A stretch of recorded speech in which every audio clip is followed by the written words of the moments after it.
Hello, എല്ലാവർക്കും സുഖമാണെന്ന് വിശ്വസിക്കുന്നു. ഐഷസ് വേൾഡിൻ്റെ പുതിയൊരു വീഡിയോയിലേക്ക് എല്ലാവർക്കും സ്വാഗതം. ഇതെന്താ അച്ഛനും മോനും ബലൂണും പിടിച്ചുകൊണ്ടിരിക്കണമെന്നല്ലേ? ഇന്നാണ് ഞങ്ങൾ ശരിക്കും എന്താ പറയുക ക്രിസ്മസ് സെലിബ്രേറ്റ് ചെയ്യാം എന്ന് തീരുമാനിച്ചത്. കാര്യം എന്ന് വെച്ചാൽ 25th ചേട്ടൻ പകൽ ഞങ്ങളെ കൂടെ ഇവിടെ കാണത്തില്ല, ചേട്ടന് ഡ്യൂട്ടിക്ക് പോകണം. അപ്പോൾ ഇന്നൊരു ഓഫാണ്. അപ്പോൾ അതുകൊണ്ട് തന്നെ ഇന്ന് എന്തായാലും നമുക്ക് ചെറിയ രീതിയിലൊന്ന് കേക്കൊക്കെ കട്ട് ചെയ്തൊന്ന് സെലിബ്രേറ്റ് ചെയ്യാമെന്ന് വിചാരിച്ചു. അപ്പോൾ ചേട്ടൻ റെഡി ആയിക്കൊണ്ടിരിക്കുന്നത് വേറൊന്നുമല്ല, കിച്ചൂട്ടിന് ക്രിസ്മസ് പാപ്പയുടെ ഡ്രസ്സ് ഇരിപ്പുണ്ട്. അപ്പോൾ അത് ഇടിയിക്കുമ്പോൾ അവൻ്റെ കയ്യിൽ കൊടുക്കാനുള്ള കമ്പാണ് റെഡിയാക്കിക്കൊണ്ടിരിക്കുന്നത്. അതിനിടയ്ക്ക് തന്നെ അവനൊരു ബലൂണ് വീർപ്പിച്ച് കൊടുത്തപ്പോൾ അപാര കളിയായിരുന്നു കേട്ടോ. ബലൂണൊന്നും അങ്ങനെ ഞങ്ങൾ കൊടുക്കാറില്ല. കൊടുത്തു കഴിഞ്ഞിരുന്നാലും നമ്മുടെ ഒരു ശ്രദ്ധ എപ്പോഴും അവൻ്റെ ഉള്ളിൽ അവൻ്റെ എന്താ പറയുക അവൻ്റെ കൂടെ കാണും. കാരണം എന്ന് വെച്ചാൽ കുഞ്ഞുങ്ങൾക്കൊക്കെ അറിയില്ലല്ലോ, ബലൂണൊക്കെ പൊട്ടിക്കഴിഞ്ഞ് കഴിഞ്ഞാൽ അതൊക്കെ വായിക്കാത്തിടുമോ എന്നൊക്കെയുള്ളൊരു പേടി ഉണ്ട്. ഇപ്പോൾ ആശാൻ ആദ്യമൊക്കെ തട്ടി കളിച്ചെങ്കിലും പിന്നെ അതിനെ ചവിട്ടി പൊട്ടിക്കാനുള്ള വെപ്രാളമായിരുന്നു. ആദ്യമൊക്കെ തട്ടിക്കളിയൊക്കെ ഉണ്ടായിരുന്നു. പിന്നെ എന്താ പറയുക ആളുടെ സ്വഭാവം അങ്ങ് മാറി, അതിട്ട് പിതുക്കലും ആകെ ഒരു ബഹളമായി. പിന്നെ ഞങ്ങൾ ബാക്കി ബാലൻസ് വന്ന ബലൂണൊക്കെ അവിടെ ഒട്ടിച്ച് വെച്ചിട്ട്, ബലൂണും സ്റ്റാറും ഒക്കെ എൻ്റെ അച്ഛൻ വന്നപ്പോൾ കൊണ്ടുവന്നതാണ് കേട്ടോ. അപ്പോൾ ഞാൻ പറഞ്ഞിട്ടുണ്ടായിരുന്നു ഇതുപോലെ ചെറിയൊരു ഫോട്ടോ ഒക്കെ എടുക്കണം. അപ്പോൾ അതിന് വേണ്ടിയിട്ട് അച്ഛൻ വരുമല്ലേ എന്തായാലും, അപ്പോൾ അതൊന്ന് വാങ്ങിച്ചുകൊണ്ട് വരണമെന്ന് പറഞ്ഞപ്പോൾ അച്ഛൻ വാങ്ങിച്ചുകൊണ്ട് വന്നതാണ്. ഒത്തിരി ബലൂണ് പൊട്ടി കേട്ടോ. അതാണ് അവിടെ ഓരോ ബലൂണായിട്ട് ഇരിക്കുന്നത്. ഇതെല്ലാം ഡെക്കറേഷനൊക്കെ ചെയ്യുന്നത് ചേട്ടൻ തന്നെയാണ്. എന്താ പറയുക, കിച്ചൂട്ടിനും ഭയങ്കര ഹാപ്പിയായി. അവൻ എപ്പോഴും കാണുന്നതല്ലല്ലോ ഇതൊക്കെ. എന്താ പറയുക, എപ്പോഴും ഈ ഡ്രസ്സ് കണ്ടപ്പോഴേ അവനത് കയ്യിൽ എങ്ങനെയെങ്കിലും കിട്ടണമെന്നുള്ളത്. എന്തിനാ ഇടാനൊന്നുമല്ല, വെറുതെ ജസ്റ്റ് കളിക്കാനാണ്. ഈ ഡ്രസ്സ് ഞങ്ങൾ കഴിഞ്ഞ വർഷമേ വാങ്ങിച്ചതാണ്. കഴിഞ്ഞ വർഷം അവൻ ഇച്ചിരി വലുതായിരുന്നു, പക്ഷേ ഇപ്പോൾ കറക്റ്റാണ്. കഴിഞ്ഞ പ്രാവശ്യം എല്ലാം ചുളുക്കിയൊക്കെ ആണ്, അകത്തോട്ട് ചുരുട്ടിയിട്ടൊക്കെയാണ് വെച്ച് കൊടുത്തത്. അപ്പോൾ ആൾ ഓക്കെ എന്നൊക്കെ പറയുന്നുണ്ട്, ഓക്കെ ആണെന്നൊക്കെ പറയുന്നുണ്ട്. നല്ല ഹാപ്പി മൂഡിലാണ്. ഞങ്ങൾ ക്രീം കേക്കൊന്നുമല്ല, ഞങ്ങൾ പ്ലം കേക്കാണ് കട്ട് ചെയ്യുന്നത്. അതാകുമ്പോൾ കിച്ചൂട്ടിന് ധൈര്യമായിട്ട് നമുക്ക് കൊടുക്കാമല്ലോ. വേറെ ക്രീമൊന്നും ചേരാത്തത് കൊണ്ട് തന്നെ ധൈര്യമായിട്ട് നമുക്ക് കൊടുക്കാമല്ലോ. അപ്പോൾ ഇവിടെ വന്നതിന് ശേഷമുള്ള ഫസ്റ്റ് ക്രിസ്മസ് ആണ്. ഞാൻ കഴിഞ്ഞ വീഡിയോയിൽ ഞാൻ പറഞ്ഞിട്ടുണ്ടായിരുന്നു. അപ്പോൾ എന്തായാലും ഞങ്ങളത് ചെറിയ രീതിയിൽ, വളരെ ചെറിയ രീതിയിൽ ഞങ്ങളത് ഒരു കേക്കൊക്കെ ഞങ്ങളുടെ ഒരു സന്തോഷത്തിന് കേക്കൊക്കെ കട്ട് ചെയ്ത്, കേക്കും അച്ഛൻ വന്നപ്പോൾ വാങ്ങിച്ചുകൊണ്ട് വന്നതാണ്. കാര്യം ഞങ്ങൾ നേരത്തെ വാങ്ങിച്ച കേക്ക് കിച്ചൂട്ടൻ കിടന്ന് വാശി പിടിച്ചപ്പോഴത്തേക്കും അത് കട്ട് ചെയ്യേണ്ടി വന്നു, നേരത്തെ തന്നെ കട്ട് ചെയ്യേണ്ടി വന്നു.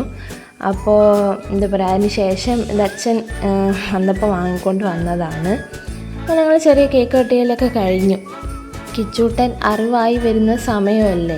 അപ്പോൾ എന്താ പറയുക, നമ്മൾ കഴിഞ്ഞ വർഷമൊക്കെ ഇവന് വേണ്ടിയിട്ട് ഡ്രസ്സൊക്കെ വാങ്ങിച്ചു വെച്ചു എങ്കിലും കേക്ക് കട്ട് ചെയ്യുന്നത് അങ്ങനത്തെ സംഭവമൊന്നുമില്ല. കാര്യം അവൻ അറിയില്ല, നമ്മൾ ചെയ്ത് കഴിഞ്ഞിരുന്നാലും അങ്ങനെ അറിവുള്ള പ്രായമല്ലല്ലോ. ഇപ്പോൾ അവൻ മാക്സിമം അത് എൻജോയ് ചെയ്യാനായിട്ട് ശ്രമിക്കുന്നുണ്ട്.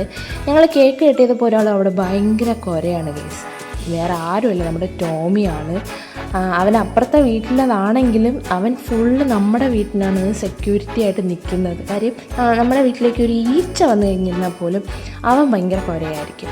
ഞങ്ങളോട് എത്ര വലിയ സ്നേഹമാണ് കേട്ടോ. അവൻ്റെ ആ ഒരു എന്താ പറയുക, നമുക്ക് എന്താ പറയുക, അപ്പുറത്തെ പട്ടിയാണെന്നുള്ള ഒരു ഇതില്ല. അവരില്ലാത്തപ്പോൾ ഞങ്ങൾ ഫുഡ് കൊടുക്കുക അങ്ങനത്തെ. മാത്രമല്ല ഞങ്ങൾ വെളിയിലിരുന്ന് എന്ത് ഫുഡ് കഴിച്ചിരുന്നാലും അത് ടോമിക്കും കൂടി ഇട്ട് കൊടുക്കും. അതുകൊണ്ട് തന്നെ അവന് ഭയങ്കര ഒരു ആത്മബന്ധമാണ്. ഞങ്ങളുടെ കുഞ്ഞിനെ വേറെ ഞാനോ ചേട്ടനോ അല്ലാതെ വേറെ പുറത്തുനിന്ന് ആര് വന്ന് എടുക്കുന്നത് അവനിഷ്ടമല്ല. അവൻ അപ്പം തന്നെ കുരയ്ക്കും. ഇപ്പം അപ്പോഴും നമുക്കറിയാമല്ലോ, ഇപ്പം നമ്മുടെ വേറെ ആരും വന്ന് എടുക്കില്ല, നമ്മുടെ റിലേറ്റീവ്സൊക്കെ തന്നെ ആയിരിക്കും വന്ന് എടുക്കുന്നത്. ഞാനോ ചേട്ടനോ അരികത്തുണ്ടെന്നുണ്ടെങ്കിൽ മാത്രമാണ് അവൻ കുരയ്ക്കാതിരിക്കുന്നത്. ഇത് ഞങ്ങളുടെ അപ്പുറത്തെ വീട്ടിൽ എന്താ പറയുക, ക്രിസ്മസ് പാപ്പേനെ കൊണ്ട് കാണിക്കാനായിട്ട് പോവുകയാണ്. ഇവിടെ ഒരു എന്താ പറയുക, മാമിയും മാമനും മാമൻ്റെ മോനും ഒക്കെയാണ് ഉള്ളത്. അപ്പോൾ എന്താ പറയുക, ഞങ്ങൾ അവരെ കാണിക്കാനായിട്ട്, ഇവന് കോസ്റ്റ്യൂം ഇട്ടിട്ട് അവരെ ഒന്ന് കാണിക്കാനായിട്ട് ഇപ്പുറത്തേക്ക് കൊണ്ടുവന്നതാണ് കേട്ടോ. ടോമിയുടെ അടുത്തേക്ക് വന്നപ്പോൾ തന്നെ കിച്ചൂട്ടൻ അമ്മൂമ്മയെ കാണണമെന്നും പറഞ്ഞിട്ട് ചൂണ്ടി കാണിക്കുമായിരുന്നു. അപ്പോൾ ഞങ്ങൾ വിചാരിച്ചു എന്തായാലും അവൻ വേറൊന്നുമല്ല, അവൻ്റെ ആ ഡ്രസ്സ് അമ്മൂമ്മയെ കാണിക്കുക, അമ്മൂമ്മ സൂപ്പർ അടിപൊളി എന്നൊക്കെ പറയുമ്പോൾ അവനൊരു സംതൃപ്തി, അത്രയേ ഉള്ളൂ. അപ്പോൾ എന്താ പറയുക, ഞങ്ങളിപ്പം ഇവിടെ മാറിയതിന് ശേഷം ഉള്ള ഒരു ആദ്യത്തെ ക്രിസ്മസ് ആയതുകൊണ്ടാണ് ഇങ്ങനെയൊക്കെ സെലിബ്രേറ്റ് ചെയ്യുന്നത്. അടുത്ത തവണ ചിലപ്പോൾ ഇങ്ങനെ ഉണ്ടാവണമെന്നില്ല കേട്ടോ. അങ്ങനെ ഇതേ ഞങ്ങളകത്ത് അവരുടെ വീട്ടിലകത്ത് കയറി കുറേ നേരം അവിടെ സംസാരിച്ചൊക്കെ ഇരുന്നു. ഞാനെന്താ ഈ ഫാഷൻ ഷോ കാണിക്കണമെന്നല്ലേ, എന്തായാലും റെഡി ആയതല്ലേ, അപ്പം നമുക്കിന്ന് ചേട്ടൻ ഓഫും ആണല്ലോ, നമുക്ക് പുറത്തേക്കൊന്ന് പോകാം. പുറത്തേക്കെന്ന് പറഞ്ഞാൽ വേറെ ഒരിടത്തേക്കും അല്ല, ഒത്തിരി നാളായിട്ട് ഒത്തിരി മാസങ്ങളായിട്ട് വിചാരിക്കുവാണ്. അടുത്താണ് പുഞ്ചക്കരി, എല്ലാവർക്കും അറിയാമായിരിക്കുമല്ലോ പുഞ്ചക്കരി ഷാപ്പും കിരീടം പാലവും ഒക്കെ. അപ്പോൾ എന്തായാലും അവിടെ പോകണമെന്ന് ഒത്തിരി മാസങ്ങളായിട്ട്, അത് ഇവിടെ മാറുന്നതിന് മുന്നേ തന്നെ ഞങ്ങൾ പ്ലാൻ ചെയ്യുന്നുണ്ട്. പക്ഷേ പ്ലാനിങ് അല്ല, അതൊന്നും നടക്കുന്നില്ലായിരുന്നു.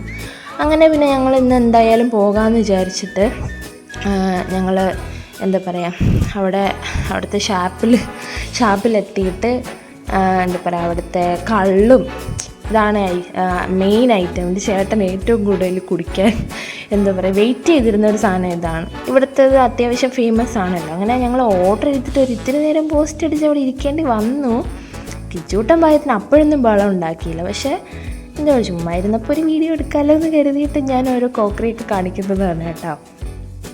അപ്പം ഞാനിങ്ങനെ വീഡിയോ എടുക്കുന്ന കണ്ടിട്ട് ചേട്ടൻ അവിടെ നിന്ന് എന്തൊക്കെയോ പറയും, നീ കാണിക്കണം എന്നൊക്കെ എൻ്റെ അടുത്ത് ചോദിക്കുന്നുണ്ട്. ഞാൻ പറഞ്ഞു എപ്പോഴും ഇല്ലല്ലോ, വല്ലപ്പോഴും ഇല്ലേ, നമ്മളിതുപോലെ ഇറങ്ങുമ്പോഴൊക്കെ ഇല്ലേ ഉള്ളൂ, അതുകൊണ്ടാണ് എടുക്കുന്നതെന്ന് പറഞ്ഞു.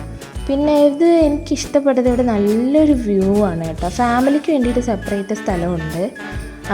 എന്താ പറയുക, നമ്മൾ ഇരിക്കുന്ന അടുത്ത് തന്നെ ഓപ്പോസിറ്റ് സൈഡായിട്ട് റോഡാണ്.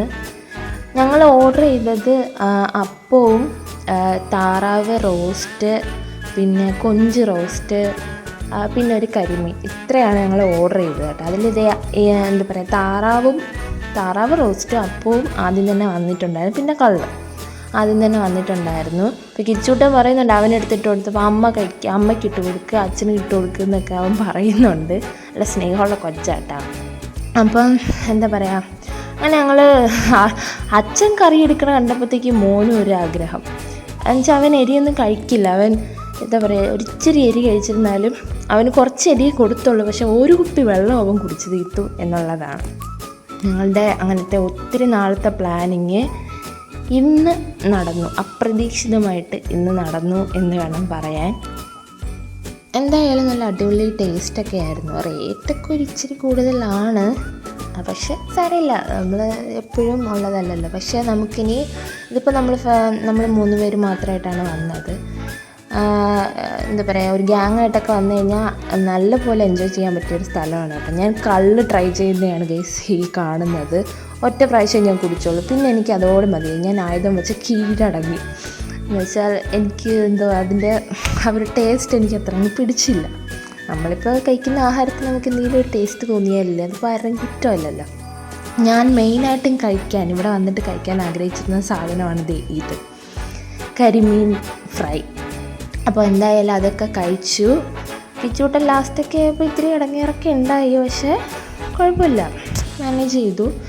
പിന്നെ അവിടെ തന്നെ ഞങ്ങൾ കയറിയപ്പോൾ തന്നെ എന്താ പറയുക, ഞങ്ങൾ ശ്രദ്ധിച്ചൊരു കാര്യം, അവിടെ പുൽക്കൂടിൻ്റെയൊക്കെ എന്താ പറയുക ഡെക്കറേഷനൊക്കെ നല്ല കാര്യമായിട്ട് നടക്കുന്നുണ്ട് കേട്ടോ. അടിപൊളി ലൈറ്റ്സും കാര്യങ്ങളൊക്കെ സെറ്റ് ചെയ്തിട്ടുണ്ട്. അപ്പോൾ നിങ്ങൾ ഇവിടെ വന്നു കഴിഞ്ഞാൽ എന്താ പറയുക, പുഞ്ചക്കരി മിസ്സാക്കരുത്. ദൂരെ നിന്നുള്ള ആൾക്കാരൊക്കെയാണ് എൻജോയ് ചെയ്യാൻ വേണ്ടിയിട്ട് വരുവാണെന്നുണ്ടെങ്കിൽ അത് മിസ്സാക്കരുത്. ഇതാണ് ഗൈസ് കിരീടം പാലം. ഞങ്ങൾക്ക് ഇവിടെ ആയിട്ടൊരു ബന്ധമുണ്ട്. കാര്യം വേറൊന്നുമല്ല, ഞങ്ങളുടെ സേവ് ദ ഡേറ്റ് ഇവിടെ വെച്ചായിരുന്നു ഗൈസ്. അതിൻ്റെ ഷൂട്ടിങ് ഇവിടെ വെച്ചായിരുന്നു. അപ്പോൾ ഞങ്ങൾക്ക് ആ ഒരു പഴയ ഓർമ്മയൊക്കെ നമുക്ക് പുതുക്കിയെടുക്കാൻ പറ്റി എന്നുള്ളതാണ്. വലിയ ആളും തിരക്കൊന്നും ഇല്ലായിരുന്നു. റോഡൊക്കെ ഒരിച്ചിരി മോശമാണ്, എന്നാലും കുഴപ്പമില്ല. 2 വീലറിലൊക്കെ പോവുകയാണെങ്കിൽ വലിയ കുഴപ്പമില്ല. അങ്ങനെ എന്താ പറയുക, കുറേ നേരം ആ പഴയ ഓർമ്മകളൊക്കെ ഇറക്കിക്കൊണ്ട്, അന്ന് നല്ല മഴയായിരുന്നു, ഒരു രക്ഷയില്ലാത്ത മഴയായിരുന്നു കേട്ടോ.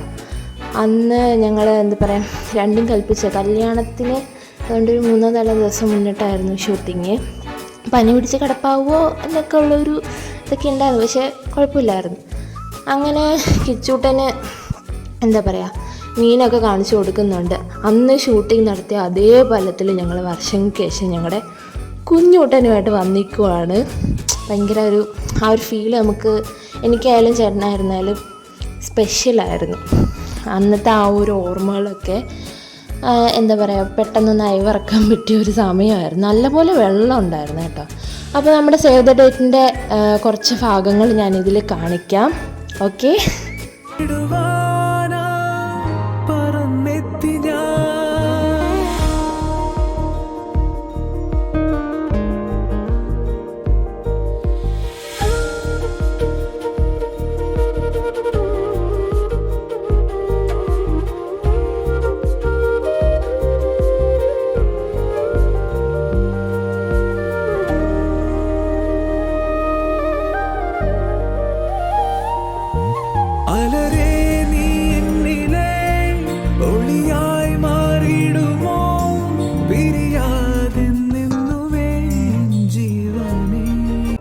ആ വീഡിയോ, ഞങ്ങളുടെ സേവ് ദ ഡേറ്റിൻ്റെ വീഡിയോ കാണുമ്പോഴേ അറിയാം എന്തുമാത്രം ചേഞ്ചസ് അവിടെ വന്നിരിക്കുന്നതെന്നുള്ളതല്ലേ. അപ്പോൾ ഞങ്ങൾ എന്തായാലും അടുത്തതായിട്ട് പോകുന്നത് എൻ്റെ വീട്ടിലേക്കാണ് കേട്ടോ. കാര്യം ചേട്ടന് ഒരു ഹോസ്പിറ്റൽ കേസായിട്ട് പോവേണ്ടതായിട്ടുണ്ട്. ഒരു എന്താ പറയുക, ഞങ്ങളുടെ ഒരു കസിൻ്റെ മോള് ഹോസ്പിറ്റലിൽ കിടക്കുവാണ്. അപ്പോൾ അവളെ നോക്കി പോകേണ്ടതായിട്ടുണ്ട്. അപ്പോൾ എന്നെയും കുഞ്ഞിനെയും എന്തായാലും കൊണ്ടുപോകാൻ പറ്റത്തില്ല. അതുകൊണ്ട് എൻ്റെ വീട്ടിലാക്കാമെന്ന് വിചാരിച്ചു ഞങ്ങളെ. പള്ളിയൊക്കെ നല്ല, നമ്മൾ വരുന്ന വഴിക്കുള്ള പള്ളിയും അല്ലാതെ ഒത്തിരി വീടുകളും ഒക്കെ നല്ല അലങ്കരിച്ചൊക്കെ ഇട്ടേക്കുമായിരുന്നു. ഈ റോഡ് ഞങ്ങളുടെ വീട്ടിലേക്ക് പോകുന്ന റോഡാണ് കേട്ടോ. അതായത് ഞങ്ങളുടെ പുതിയ വീട്ടിലേക്ക് പോകുന്ന റോഡാണ്. അതിനിടയ്ക്ക് തന്നെ കിച്ചൂട്ടൻ നല്ല ഉറക്കത്തിലായി, എന്താ പറയുക. അപ്പോൾ അതിൻ്റെ ഇടയ്ക്ക് വെച്ചിട്ട് ഞങ്ങൾ എന്തായാലും ഹോസ്പിറ്റലിൽ ചേട്ടൻ പോവുമല്ലേ, അപ്പോൾ എന്തെങ്കിലും വാങ്ങിച്ചിട്ട് പോകാം, മാത്രമല്ല കേക്ക് ഉണ്ടെങ്കിൽ അതൊക്കെ വാങ്ങിച്ചിട്ട് വീട്ടിലേക്ക് പോകാമെന്ന് കരുതിയിട്ട് ഞങ്ങൾ പോവുകയാണ്. ഇതാണ് ഗൈസ് എൻ്റെ ഉയരിടമാണ്, നീലകേശി അമ്പലമാണ്. ഇവിടെ എന്താ പറയുക, ഇവിടുത്തെ അമ്മയില്ല എന്നുണ്ടെങ്കിൽ ഞാനില്ല. അങ്ങനെ ഇതാണ് എൻ്റെ വീട്. അവിടെ എത്തിയപ്പോഴത്തേക്കും കിച്ചൂട്ടൻ ഉണർന്നു. അമ്മൂമ്മ അടുത്ത് ചെരുപ്പൊക്കെ ഊരി കൊടുക്കാനൊക്കെ പറയുന്നുണ്ട്. അത് കഴിഞ്ഞ് ഒത്തിരി രാത്രി ആയിട്ടാണ് പിന്നെ ഞങ്ങൾ ഞങ്ങളുടെ വീട്ടിലെത്തിയത്. വീട്ടിലെത്തി കഴിഞ്ഞപ്പോൾ നല്ല ടയേർഡായിരുന്നു. പിന്നെ ഞാനൊന്ന് മുഖമൊക്കെ ഒന്ന് വാഷ് ചെയ്ത് ഒന്ന് ഫ്രഷായിട്ട്, പിന്നെ കുറച്ച് പണികളുണ്ടായിരുന്നു. കാര്യം ചേട്ടന് നാളെ ഡ്യൂട്ടിക്ക് പോവേണ്ടതല്ലേ. അപ്പോൾ അമ്മ അവിടുന്ന് കുറച്ച് കറിയൊക്കെ തന്നു വിട്ടിട്ടുണ്ടായിരുന്നു. എങ്കിലും എന്താ പറയുക, കുറച്ച് പണികളല്ലാതെ ഉണ്ടായിരുന്നു, ചെറിയ ചെറിയ ജോലികളൊക്കെ ഉണ്ടായിരുന്നു. അപ്പോൾ അതെല്ലാം കഴിഞ്ഞ് ഡ്രസ്സൊക്കെ ചേഞ്ച് ചെയ്ത് എന്താ പറയുക, ഒന്ന് ഫ്രഷായിട്ട് കിടന്നുറങ്ങാം എന്ന് കരുതിയിട്ട് അങ്ങനെ ഇരുന്നപ്പോഴാണ് ഒരുത്തിന് ഉറക്കമേ ഇല്ല ഗൈസ്. അവൻ അവിടെ കിടന്ന് ഭയങ്കര കളിയാണ്. പിന്നെ ഒരുവിധം പണി എല്ലാം, ചെറിയ ചെറിയ പണി ഉണ്ടായിരുന്നുള്ളൂ, അതെല്ലാം കഴിഞ്ഞ് കഴിഞ്ഞിട്ട് അവന് ഒരുവിധം കട്ടിലിൽ കൊണ്ട് കിടത്തി ഒരു വിധേന. പിന്നെ ഭയങ്കര തണുപ്പായിരുന്നു. ഞങ്ങൾ വണ്ടിയിൽ യാത്രയൊക്കെ ചെയ്ത് വന്നതല്ല, ഭയങ്കര മഞ്ഞായിരുന്നു. അങ്ങനെ എന്താ പറയുക, ഫാനിൻ്റെ സൗണ്ടില്ലാതെ ഒരുത്തിന് ഉറങ്ങാനേ പറ്റില്ല. എന്നാൽ പിന്നെ കുറച്ചിടാം എന്ന് വിചാരിച്ചിട്ട് ഫാനൊക്കെ ഞാൻ കുറച്ചിടുവാണ് കേട്ടോ. അപ്പോൾ ഇത്രയേ ഉള്ളൂ എൻ്റെ വീഡിയോ. ഞങ്ങളുടെ വീഡിയോ ഇഷ്ടമായാൽ സബ്സ്ക്രൈബ് ചെയ്ത് ലൈക്ക് ചെയ്യണേ. ബൈ.